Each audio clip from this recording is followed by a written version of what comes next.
로마서 8장 말씀입니다.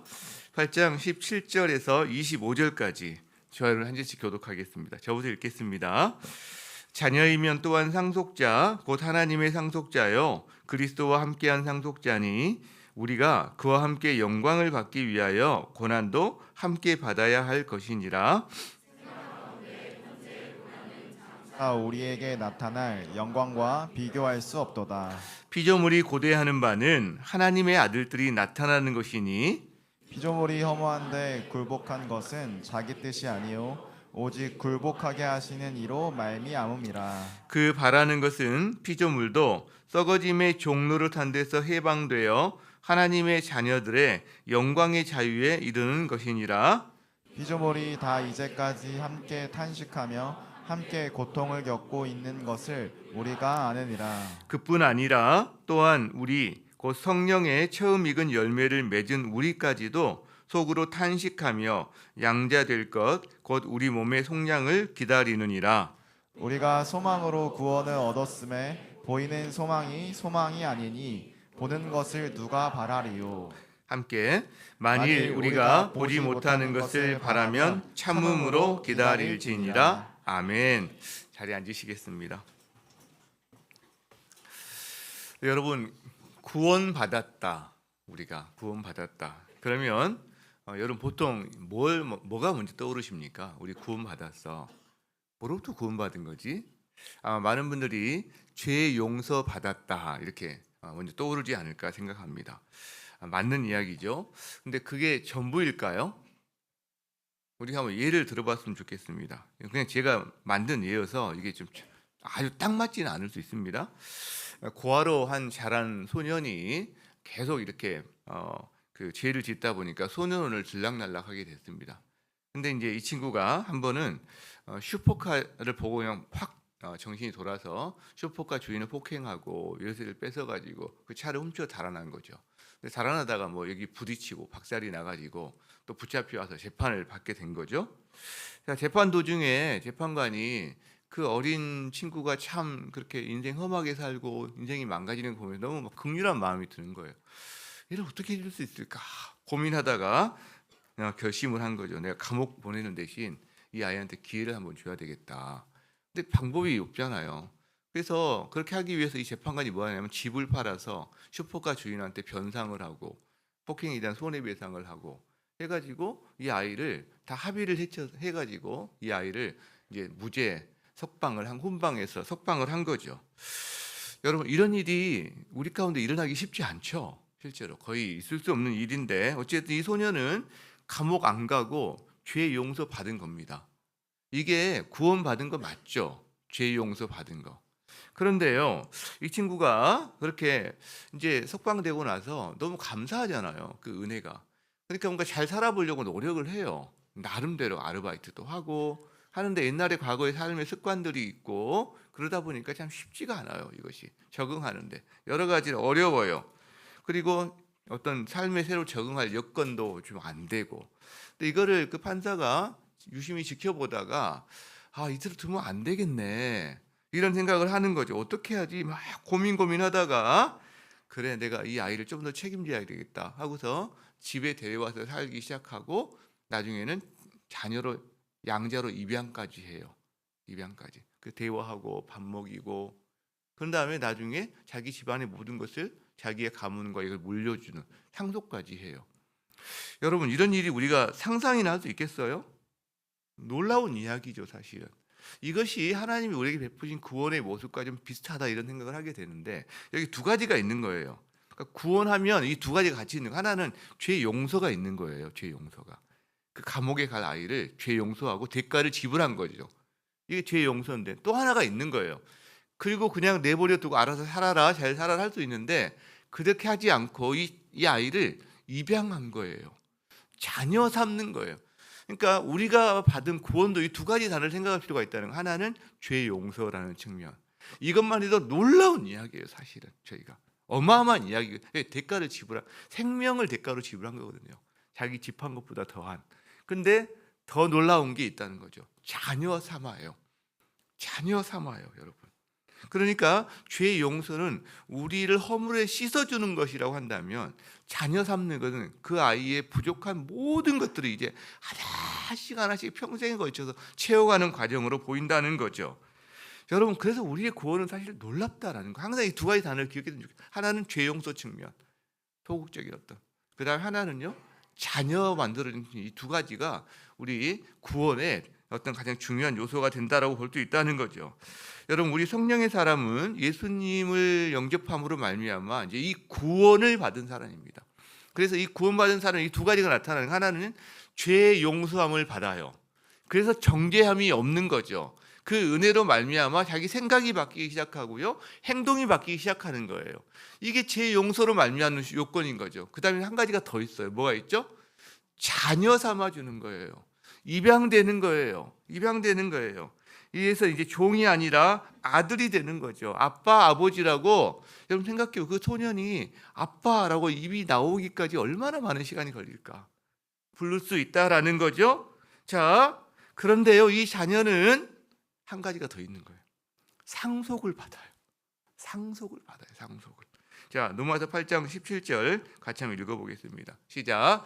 자녀이면 또한 상속자, 곧 하나님의 상속자요 그리스도와 함께한 상속자니. 여러분, 하나님의 자녀다 그러면 이거는 동시에 어떤 조건도 없이 바로 하나님의 상속자가 돼요. 그리고 그리스도와 함께한 공동 상속자가 돼요. 저희의 존재가 그렇게 된다는 거죠. 나 하나님의 상속자 말고 나 저 재벌의 상속자 좀 했으면 좋겠어.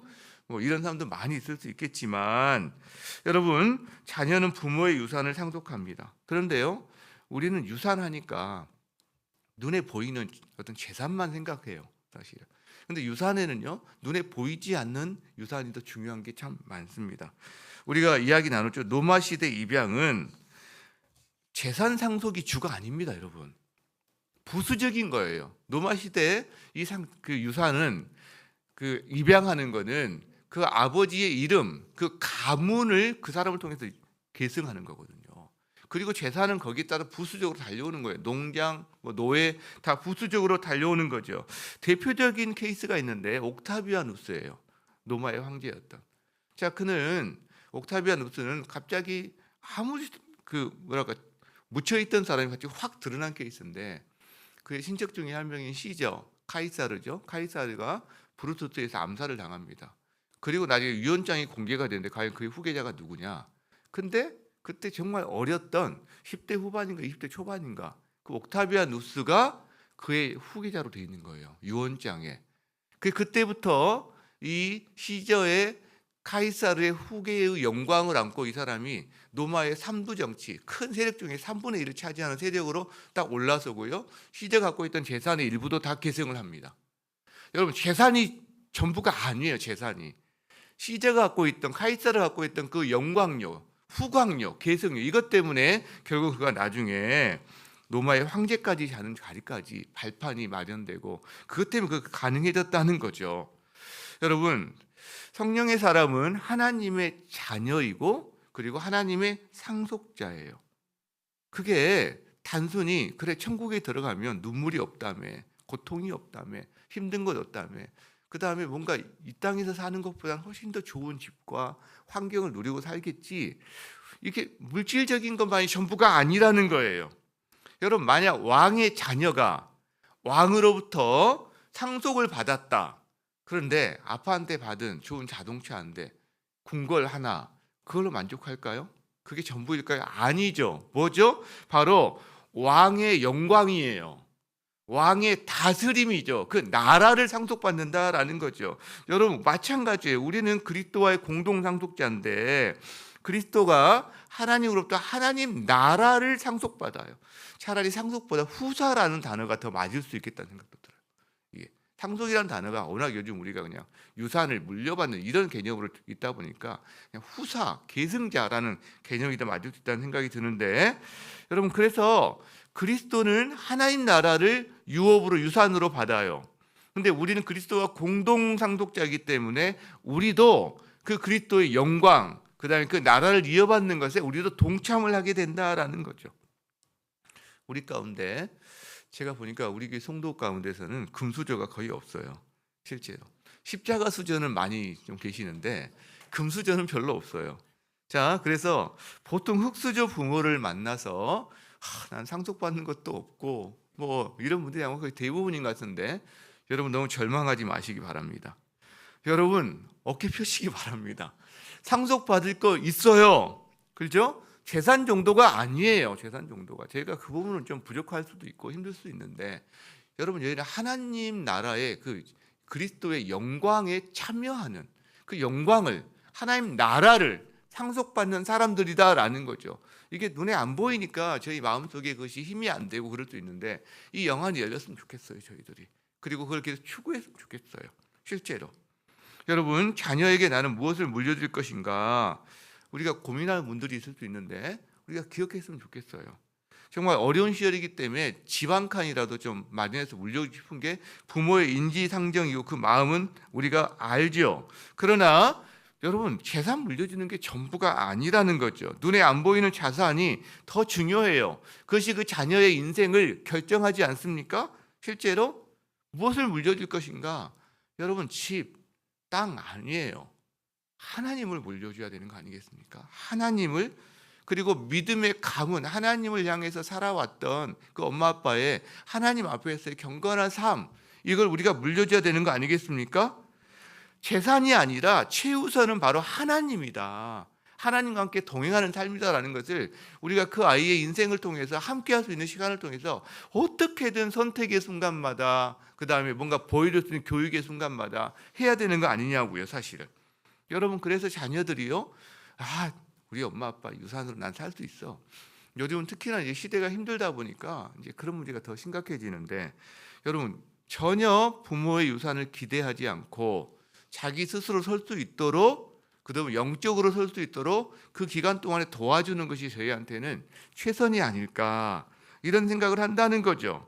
여러분이 혹시라도 물려줄 수 있는 유산이 있다면 미리 여러분 교육을 통해서 보여주세요.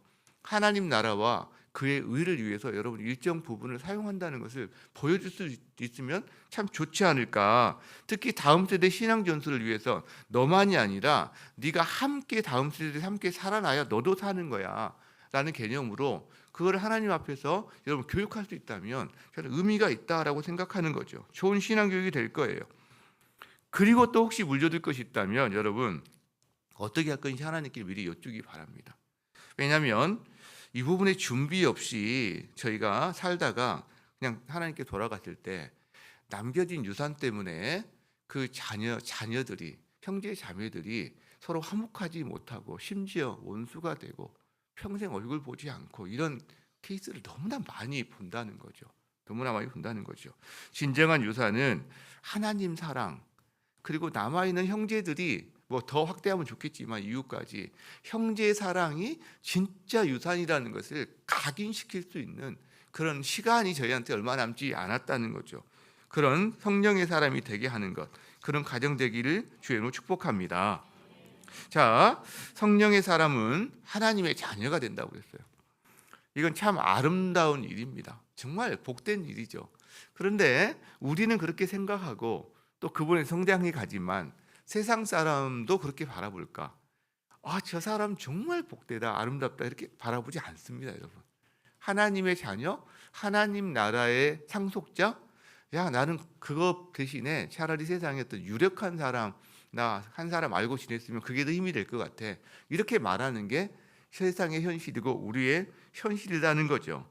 그렇기 때문에 하나님의 자녀는 이 세상에서 치러야 될 대가가 있습니다.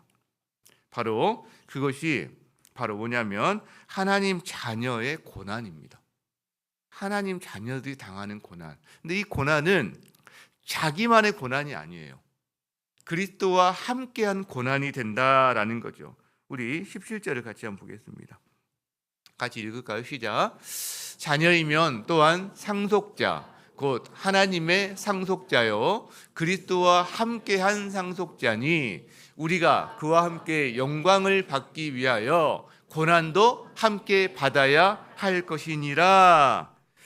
여러분, 예수님은 이 땅에 계시는 동안 고난을 받으셨어요. 고난을 받으셨죠. 그 이유는요, 하나님의 아들이라는 그의 주장 때문에 계속해서 고난을 당했습니다. 여러분, 우리도 마찬가지입니다.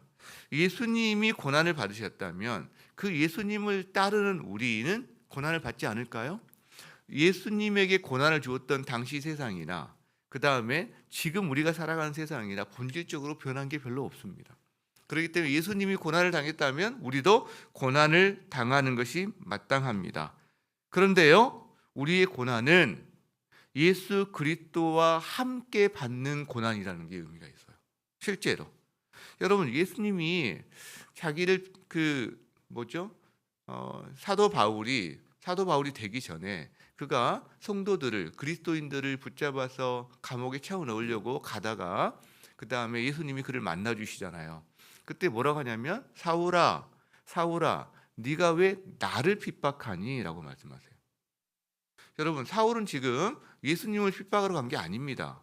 그리스도인을 핍박하러 간 거예요. 근데 예수님 뭐라고 하시죠? 네가 왜 나를 핍박하느냐, 이렇게 말씀하신다는 거죠. 여러분, 그래서 성도의 고난, 자기 때문에, 예수님을 믿기 때문에 당하는 성도의 고난은 예수님의 자신의 고난으로 봐준다는 거죠. 그래서 우리는 그리스도와 함께한 고난을 당하게 됩니다. 여러분, 그때나 지금이나 큰 차이가 없다는 거예요. 소아시아에서 신앙생활하던 성도들에게 우리가 베드로전서를 한번 통해 살펴본 적이 있는데, 베드로가 핍박을 앞두고 있는 성도들에게 편지를 보낸 내용에서 이런 글을 씁니다. 자, 베드로전서 4장 12절 같이 한번 읽어보겠습니다. 시작. 사랑하는 자들아, 너희를 연단하려고 오는 불시험을 이상한 일 당하는 것 같이 이상히 여기지 말고, 고난, 근데 그 고난이 불시험으로 오는 거죠. 근데 뭐라고 하냐면 그거 이상한 일 아니야. 이상한 일 아니다, 여러분. 특별한 일 아니야. 그건 당연한 거야 라는 이야기를 한다는 거예요. 그 다음에 13절 시작. 오히려 너희가 그리스도의 고난에 참여하는 것으로 즐거워하라. 이는 그의 영광을 나타내실 때에 너희로 즐거워하고 기뻐하게 하려 함이라. 오히려 한 가지 이야기를 해요. 나한테 왜 이런 고난이 오지? 내가 예수 믿으면 고난이 없어져야 되는 거 아닌가? 많은 사람들이 그렇게 생각합니다. 근데 그렇지 않다, 당연하다 그러면서 오히려 즐거워하라 그래요. 왜? 너의 그 고난이 그리스도의 고난에 참여하는 거거든. 그리고 그것은 다시 영광 중에 나타나실 때, 네가 영광을 받을 때 그리스도의 더 큰 기쁨에 참여하는 통로가 되는 거야 라고 말한다는 거죠. 여러분, 그래서 14절 거기까지 한번 읽어보겠습니다. 시작. 너희가 그리스도의 이름으로 치욕을 당하면 복 있는 자로다. 영광의 영 곧 하나님의 영이 너희 위에 계심이라. 갈수록 뭐라 그러죠? 태산이라고 그러죠. 갈수록 태산이 복 있는 사람이래요. 아니, 고난 당하니까 이상하다 이렇게 생각했는데 이상한 거 아니야 시작하더니 그 다음에 나중에는 오히려 그게 복 있는 사람이야. 왜? 네가 그리스도 때문에 고난 당하는 것은 네가 그리스도인이라는 걸 확증해 주는 거거든. 하나님의 영, 성령이 네 안에, 네 위에 계시는 것이 확실한 거거든 라고 말한다는 거죠. 여러분, 이게 그리스도의 고난은, 바로 그리스도인의 고난은 그리스도와 함께 받는 고난입니다. 우리가 세상에서 고난을 당하는데요, 그리스도인이기 때문에 받는 고난은 하나님 앞에서 영광이 됩니다. 근데 우리가 잘못해서 그리스도인이기 때문에 받는 고난 말고도 당합니다. 그럼 그리스도인이건 그리스도인이 아니건 상관없이 깨어진 세상에 살면서 당하는 고난도 있고요, 심지어는 우리가 잘못해서 당하는 고난도 있다라는 거죠. 지금 그 이야기를 하는 게 아니에요. 그리스도인이기 때문에 세상에서 우리가 감당해야 되는 고난에 대한 이야기를 한다는 거죠. 여러분, 그래서 실제로 하나님의 자녀의 고난은요, 일생 동안입니다. 예수님 때부터 예수님 다시 오실 때까지가 이 성도에 당하는 현재의 고난입니다, 기본적으로. 그래서 우리 가운데서는 나는 별로, 한국이라는 나라가 아직 엄청난 핍박의 시대를 살고 있지는 않기 때문에 나는 별로 없는 것 같아, 이러신 분도 계실 수 있지만, 의외로 많은 분들이 그리스도인이기 때문에 세상 가운데 당하는 고난 가운데 사는 가정들이 의외로 많습니다. 가정에서요, 예수 믿는다는 것 때문에 무시당하거나 핍박당하고 학대받는 경우도 의외로 많습니다. 직장에서 술, 담배 하지 않고 그 다음에 신앙생활 하겠다는 것 때문에 뭔가 무시당하고요, 진급에서 어려움 당하는 경우도 많습니다. 세상에서 사업하거나 일을 하는데 그리스도인답게 살겠다는 것 때문에 정직하게 해보겠다고, 내가 뭔가 술수를 쓰지 않겠다고 하는 것 때문에 조금만 내가 좀 융통성을 발휘하면 뭔가 더 얻을 수 있고 가질 수 있고 피해 나갈 수 있는데 그것을 감당해야 되고, 그러면서 손가락질 당하고 너 그렇게 해서 성공할 수 있겠어? 여러분, 그런 것도 우리가 사실은 그리스도인으로서 당하는 고난입니다. 그리스도와 함께하는 고난들이라는 거죠. 여러분, 우리 청년들 가운데 정말 내가 믿음의 가정을 이루고 싶다는 그 마음 때문에 믿는 형제, 믿는 자매 찾고 그것 때문에 결혼이 늦어지면서 마음에 씨름하는 것, 여러분 이거 얼마나 큰 그리스도와 함께하는 고난 아닙니까? 우리가 엄청난 한국적인 상황에서 뭐 엄청난 핍박, 막 죽음을 각오하는 핍박은 우리 가운데 아직까지는 없지만, 그러나 갈수록 이제 점증하고 있는 건 있지만 우리 가운데요, 그리스도와 함께 당하는 고난이 의외로 여러분의 삶 가운데 많이 있을 수 있다는 거예요. 실제로. 여러분, 그래서 하나님의 자녀는 탄식이 있습니다. 탄식이 있어요. 자, 23절 같이 한번 보겠습니다. 23절 시작. 그뿐 아니라 또한 우리 곧 성령의 처음 익은 열매를 받은 우리까지도 속으로 탄식하여 양자될 것 곧 우리 몸의 속량을 기다리느니라. 여러분, 이 탄식은요, 온갖 피조물이 다 탄식합니다. 피조물들이, 이 땅에 있는 모든 자연계에 있는 모든 만물들이 다 탄식해요. 허무한데 굴복하고, 그리고 자기 썩어짐의 종로를 한다는 거죠. 다 부패한다는 거죠. 태어난 즉시 이 사람은 죽음을 향해서, 이 만물은 죽음을 향해 달려갑니다. 태어났는데 그때부터 죽음 카운트다운가 시작이 돼요. 나무든 무슨 동물이든 다 마찬가지입니다. 이게 결국은 탄식인데, 여러분, 탄식은 어떤 단어로 쓰이냐면 산모가 아이를 낳을 때 내지르는 비명과도 같다고 이야기합니다. 그러니까요, 두 가지 면이 같이 있는 거예요. 하나는 고통스러운 건 맞아요. 지금 아픈 거죠. 힘든 거죠. 그런데 산모의 탄식은 절망의 탄식은 아닙니다. 절망의 비명은 아닙니다. 뭔가 아이를 낳는, 기대하는, 그리고 기쁨을 기대하는 희망적인 기다림이자, 그 고통 때문에 어쩔 수 없이 우리가 소리를 지르지만 그러나 절망이 아닌 희망이라는 거죠.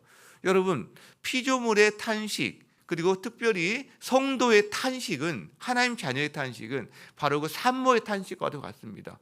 우리가 캄캄한 데서 아무것도 보이지 않기 때문에 절망 중에 내리는 울부짖음이라기보다는 영광 중에 다시 임할 하나님의 영광을 바라보는 가운데서 현실에 우리가 아픔과 고통 때문에 내지르는 비명이다라는 거죠. 그러니까 이 탄식은 절망의 기다림이 아니라 희망의 기다림이요, 절망의 비명이 아니라 희망의 울부짖음과 비명이 된다라는 거죠. 여러분, 우리가 지금 그렇습니다. 예수 믿는다고 그것 때문에 우리가 무시를 당할 때, 멸시를 당할 때, 그리고 때로는 그것 때문에 아픔과 고통까지 당할 때, 여러분, 우리는 힘들어요, 아파요. 그래서 비명을 지를 수 있어요. 그러나 우리가 영의 눈을 뜨면 우리는 이대로 끝날 존재가 아니라는 것을 압니다. 여러분, 우리가 몸이 병들었을 때 우리는 탄식합니다. 고통스러우니까 지금 이것 때문에 힘들어합니다. 때로 좌절하기도 했죠. 일시적으로. 우리가 사랑하는 사람을 잃어버렸을 때 우리는 탄식합니다. 그러나 우리는 그 탄식이 절망만의 탄식은 아니라는 거예요. 기다림의 탄식이라는 거죠. 왜? 우리가 그리스도에 함께하는 고난을 이 땅에서 당하지만 우리는 결국 영광 중에 만날, 즉 영광 중에 만날 영광의 그날을 기다리고 있다는 거죠. 여러분, 이게 피조물도 탄식합니다. 피조물들이 기다리는 건 누구냐? 하나님의 아들들의 영광의 자유에 이르는 거예요. 이게 무슨 말이냐? 하나님의 아들들이 이 땅에 계속 생겨나서 결국 그들이 예수 그리스도의 재림과 그들이 하나님 앞에서 완전하게 되는 그날, 영광의 날을 바라보고 살아가거든요. 피조물들이 이것을 간절하게 바라는 거예요. 왜? 그들도 지금 신음하고 있거든요. 그들도 아파하고 있거든요. 여러분, 지금 지구가 아파하잖아요. 환경이 아파하잖아요. 여러분, 그 영향력 때문에 동물들도 아파하고 힘들어하죠. 자기 수명 다 못 누립니다. 식물들도요. 굉장히 식물은 우리가 뭐 의사소통을 할 수는 없기 때문에 모르지만, 근데 뭐 이렇게 쓰다듬어주고 뭐 예쁘다 그러면 잘 자란다면서요, 실제로. 근데 애들이 그렇게 못하는 게 많은 거죠. 이런저런 기후 파괴 때문에, 환경 파괴 때문에. 여러분, 그래서 예수님의 영광을 기다리는 것은 우리만이 아닙니다. 이 온 땅에는 모든 피조물도 그날을 기다리는 거예요. 왜? 처음 하나님이 만드실 때 그 질서와 아름다움과 그 다음에 자기 존재 가치를 뽐내던 이 시기에서 벗어나서 자기가 굉장히 이상하게 사용당하고 자기가 이상하게 그 다음에 사용당한 이런 것들 때문에 신음하고 있기 때문에. 여러분, 그래서 하나님 자녀들은 고난이 있어요. 그리고 고난 중에 탄식해요. 왜? 하나님 자녀들은 이 영광을 기다리기 때문이에요. 이 영광. 하나님의 자녀는 하나님의 자녀들만이 아는 영광이 있습니다. 영광. 그래서 이 영광에 대한 단어가 계속 나옵니다. 하나님의 자유의 영광이 이르는 것이니라. 그 다음에 하나님 자녀들의 아들들의 영광을 우리가 피조물이 사모하느니라. 이 영광이 뭘까요? 이 영광. 이 영광. 바로 주님이 재림하시는 날 우리 몸이 완전히 새롭게 되는 그것을 의미합니다. 이 영광에 대한 이야기만 해도 사실 우리가 따로 설교 한 번을 해야 되는, 오늘 지금 너무 분량이 많아서 마구 막 넘어가고 있는 것 같은데, 여러분, 우리가 예수 그리스도가 다시 오심으로 혹은 우리가 주님께 다시 감으로 말미암아 새로운 몸을 입고 영원히 하나님과 함께 살게 되며 하나님 나라를 유업으로 받아서 그 나라를 다스리게 되는, 그래서 몸이 새로워지고 우리의 사명이 새로워지고 모든 것이 새로워지는, 여러분, 그것이 바로 영광, 그리고 다른 말로 하면 구속, 이런 단어를 쓴다는 거죠. 여러분, 그때가 되면 우리는 죄와 그다음 비참한 이 모든 결과로부터 우리가 자유하게 될 겁니다. 그때가 되면 우리는 아픈 것, 병든 것, 썩어지는 것, 죽어지는 것, 이게 다 우리 삶에서 아예 그게 뭐지? 알 수도 없게 될 겁니다. 더 이상 괴롭히지 못하는 거죠. 그때가 되면 여러분, 우리는 지금 흠도 많고 티도 많고 연약함도 많은데 예수님처럼 흠이 없는 사람으로 우리 존재 자체가 변하게 된다는 거죠. 그때가 되면 우리는 우리 몸만 그냥 바뀌는 게 아니라 여러분, 하나님 나라에서 다스리는 사람으로 서게 된다는 거죠. 나라를 상속받기 때문에 너무 어마어마해서 사실 저희는 이게 상상이 잘 안 됩니다. 이 말해도요, 그냥 계속 이야기하죠. 여러분에게. 여러분, 내가 1조씩 쏴줄게요, 오늘 내가. 뭐 이런 느낌이라는 거예요. 참, 그래서 우리가 계속해서 하나님 말씀 가운데, 이것이 묵상 가운데 영의 눈이 열려지고 이것이 점점 우리 마음속을 가득 채우는 것, 이게 영적인 사람 아닐까, 이게 성령의 사람 아닐까 생각이 든다는 거죠. 근데 한 가지가 더 있어요, 여러분. 이 본문에서 우리가 오늘 크게 강조를 못하고 있지만 피조물요, 피조물. 여러분, 우리는 그날 영광의 날에 우리의 초점은 지금 뭐냐면 계속 이야기한 게 우리 몸이 새로워져요. 썩어질 몸, 아픈 몸, 이런 몸이 아니라는 거죠. 여러분, 지금 아프신 분들 기대하세요, 사실은. 그다음에 뭔가 내 얼굴이 젊은 시절에 그 얼굴에 못 미치고 미모가 사라졌고, 여러분 기대하세요. 가장 아름다운 미모로 바뀌게 될 거죠. 몸이 새로워지고 하나님의 영광, 그다음에 지금 이 땅에서 내가 정말 작은 일밖에 못했는데 여러분, 하나님 나라를 함께 다스리는 자가 되고, 여기 우리 초점을 뒀는데 한 가지 더 있다는 거예요. 뭐냐면 우리가 새로워지잖아요. 하나님은 우리만 새롭게 하는 게 아니라 우리가 살고 있는 이 세상도 완전 새롭게 합니다. 새 하늘과 새 땅이 되게 하신다는 거죠. 한번 상상해 보세요. 여러분, 우리는 완전히 새로운 존재가 됐어요. 근데 이 지구는 그대로예요. 막 오염, 공해, 막 폐수 넘쳐나고 막 그다음에 빙하다 녹아가지고 막 물 쳐들어오고 맨날 기후위기 맞고, 그럼 어떻게 되는 거죠? 오히려 고통이죠. 여러분, 우리만 새롭게 되는 게 아니라 새 하늘, 새 땅, 이 세상도 완전 그런 존재에 걸맞게끔 하나님이 새롭게 하십니다. 우리 한 사람만 콕 집어내서 뭔가 바꿔주는 게 아니라 우리를 둘러싸고 있는 모든 환경도 하나님이 완전히 새롭게 하신다는 거죠. 하나님께서 사람도 자연도 새 것으로 바꾼다는 거죠. 요한계시록 21장 15절 같이 한번 보겠습니다. 시작.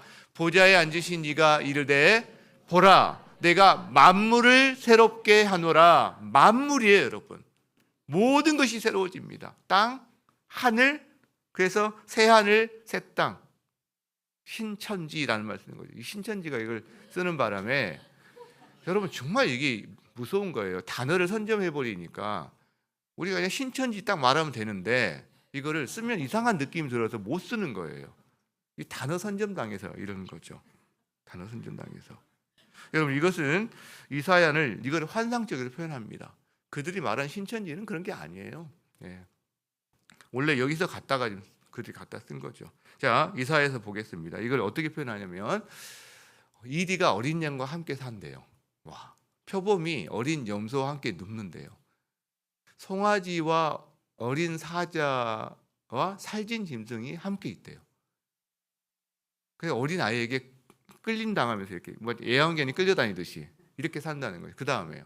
젖 먹는 아이가 독사의 구멍에서 장난한대요.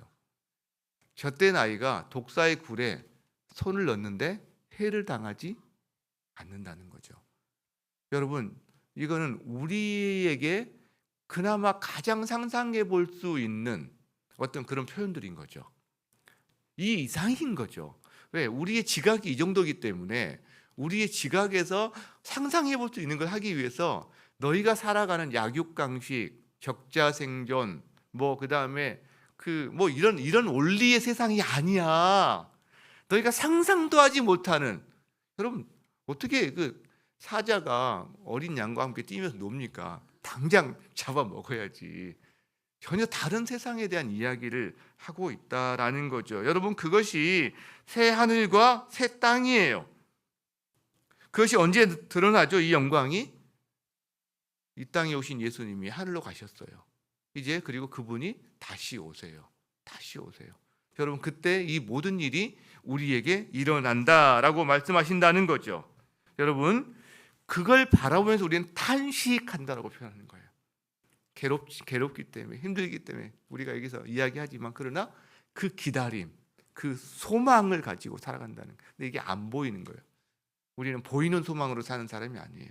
보이지 않는 소망을 가지고 살아가는 거죠. 자, 그래서 이제 결론이 나옵니다. 결론. 자, 어떻게 살아야 될까? 안 보인단 말이에요, 이게. 보이면 우리가 너무나 쉽게 살 수도 기다릴 수 있을 거예요. 근데 기약이 없어. 안 보여. 여러분, 그래서 요 사이에 필요한 게 뭔지 아세요? 참음으로 기다릴지니라. 인내할지니라는 말씀입니다. 참음으로 보이지 않는 소망을 반드시 온다라는 거죠. 여러분 예수님이 수천 년에 걸쳐서 오신다고 계속 예언이 됐어요. 근데 사람들이 안 믿었죠. 근데 오시죠. 확실하거든요. 그런 것처럼 다시 오심도 수없이 예언된 겁니다. 다시 오신다는 거죠. 여러분 그래서 우리는 참음으로 기다리는 건데 한 가지 하면서 기다리라는 거예요. 그게 뭐냐면 18절 같이 한번 읽어보겠습니다. 저기도 안 좋군요. 자, 제가 읽어드리겠습니다. 생각하건대 현재의 고난은 장차 우리에게 나타날 영광과 비교할 수 없도다. 현재 내가 당하는 고난을 장차 우리가 바라볼 이 영광과 여러분 항상 비교하면서 이 시간을 이겨내라. 참음으로 인내해라라고 말한다는 거죠. 여러분 바울이 이 편지를 쓸 당시 로마는 핍박이 점점 가중되는 시절이었습니다. 그리스도인들이 혹독하게 박해를 당하고 나중에는 이제 이들이 사자밥이 되고 그냥 온영 경기장에 맹수의 놀이객감이 되는 이런 상황이 있었습니다. 자, 그 초대교회 성도들에게 혹독한 박해, 목숨을 잃는 상황까지 가는 박해를 앞둔 이들에게 지금 뭐라고 말하냐면 생각하건대 현재의 고난은 장차 나타날 영광과 비교할 수 없어.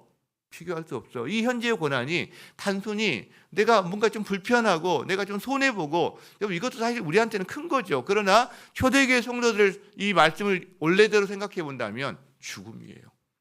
순교예요. 실제로 순교예요. 근데 어떻게 됐죠? 성도들이 그 길을 갑니다. 왜? 그들이 현재의 고난이 작아서 이겨냈을까요? 아니요. 장차 나타날 영광을 여러분 바라보고 이 믿음으로 현재의 고난을 이겨내는 거죠. 여러분 고난의 크기가 문제가 아닙니다. 장차 나타날 영광을 바라볼 수 있는 영적인 안목이 문제라는 거죠. 이 두 개가 비교되면 가능한 거예요. 현재의 고난이. 내가 지금 뭐 1만 달란트 100데나리는 그거 아닙니까? 여러분 내가 1만 달란트를 탕감받은 사람이면 100데나리온 탕감 못 해줍니까? 이게 적은 돈이 아니잖아요. 그러나 가능하다는 거죠. 여러분 고난과 영광은 세트예요. 여러분 세트입니다. 한 묶음이에요. 노 크로스 노 크라운. 고난 없이 영광 없다. 이게 예수님이 대표적인 겁니다. 근데 사단은 뭐라고 하죠? 노 크로스 예스 크라운 이렇게 이야기합니다. 고난 불필요. 그러나 나는 영광을 원해.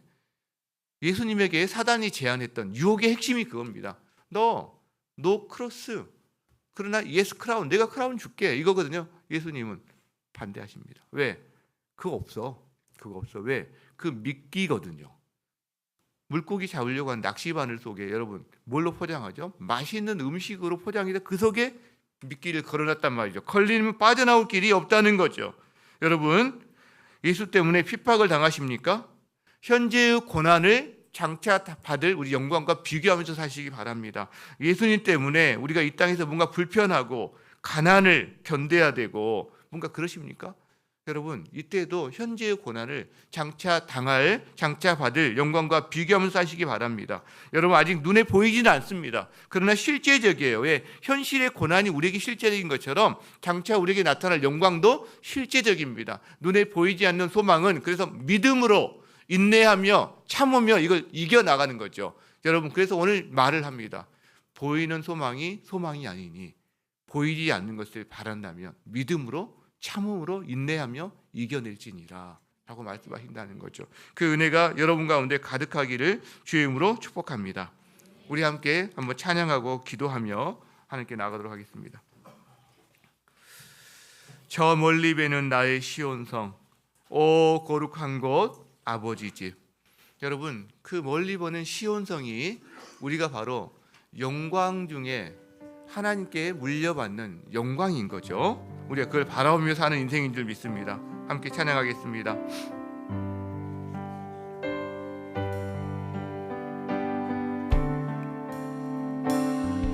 저 멀리 배는 나의 시온성 저 멀리 배는 나의 시온성 오 거룩한 곳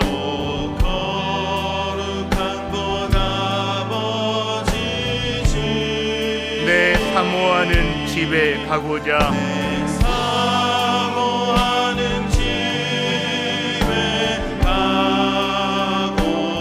한 밤을 세웠네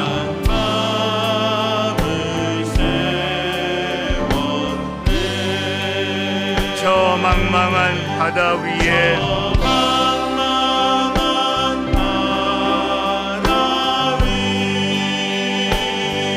이 몸이 상할지라도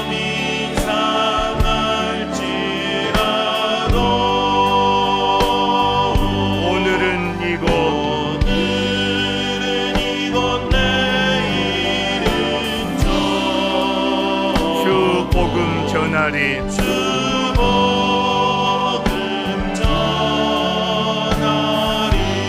아득한 나의 갈 길 다가고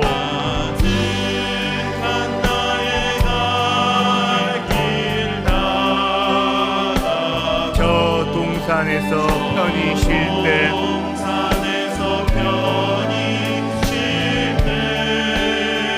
내 고생하는 모든 일들을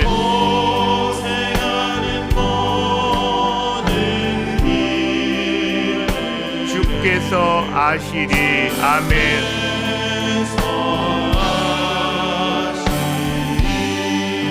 빈들이나 사막에서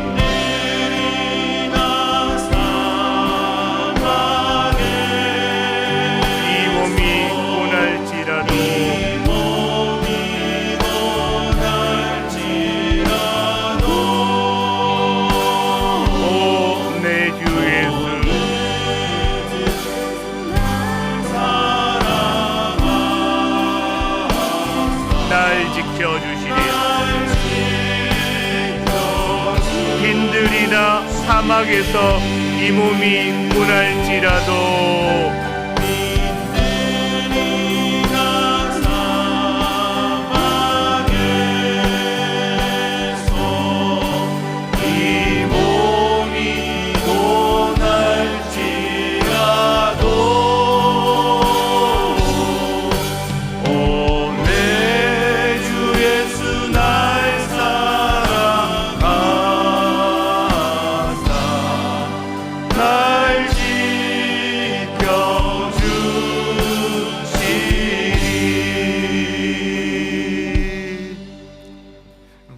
현실에서 하나님의 자녀라는 이유, 하나님을 믿는 믿음대로 살아보겠다는 것 때문에 참 불편과 고난을 당합니다.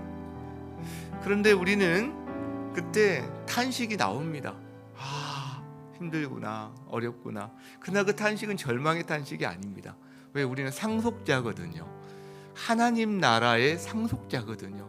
그리스도와 함께한 공동 상속자거든요. 여러분, 예수님이 누리시는 것 우리가 다 똑같이 누리게 됩니다. 예수님의 변화된 몸, 그리고 예수님의 성품, 예수님이 받게 되는 그 다스림, 여러분 우리도 똑같이 누리겠다는 상상이 우리가 잘 안 되는 거죠. 여러분, 그래서 우리는 그 영광을 바라볼 때 현재의 고난을 이길 수가 있습니다. 왜? 비교해보라는 거예요. 주님께서 한번 비교해봐라. 초대교회 성도들이 이거를 비교를 했습니다. 성령의 역사로 말미암아 그들은 그 길을 걸어갈 수 있었어요. 우리도 가능합니다. 이 시간에 우리 주님 앞에 우리 자신을 내어놓고 하나님 힘주세요. 그 영광을 바라보게 도와주세요. 저의 영적인 눈을 열어주세요. 그래서 예수 그리스도의 공동 상속자가 어떤 모습인지 성령님 알게 도와주세요. 그러면 이 현재의 고난 하나님 이겨낼 수 있습니다.